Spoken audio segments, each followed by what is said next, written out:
A civil war is raging in Myanmar, and the military rulers who took the seat of power in February 2021 are facing serious losses as a result. The military junta currently holds less than 40% of the country's administrative control. So who controls the rest of Myanmar?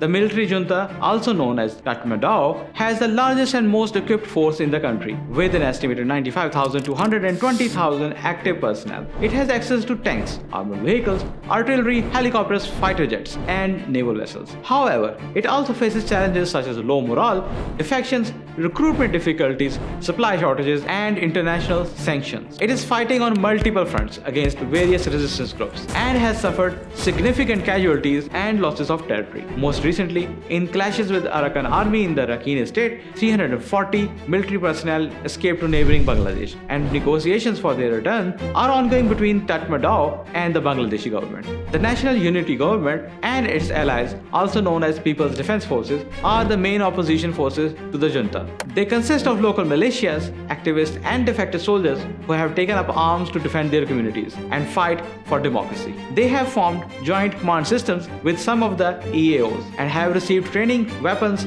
and support from them. They have an estimated 60 to 80,000 fighters, mostly armed with low quality or homemade weapons such as hunting rifles, shotguns, grenades, and improvised explosive devices. They lack heavy weapons, air defense, and advanced command and communication systems. They rely on guerrilla tactics, mobility, and public support to challenge the junta. The EAOs are the oldest and most experienced armed groups in the country, with a history of fighting the junta for decades. They control large parts of the border regions where they have their own administrations, armies, and policies. They have an estimated 75 to 100,000 fighters with varying degrees of equipment and training. Some of the major EAOs are Arakan Army, the Kachin Independence Army, the Karen National Liberation Army, the Restoration Council of Shan State, and the United War State Army. They have access to light and medium weapons, such as assault rifles, machine guns, rocket launchers, and mortars. Some of them also have heavy weapons, such as artillery, anti-aircraft guns, and armored vehicles. The UWSA is the most powerful and well-equipped EAO, with an estimated 25 to 30,000 fighters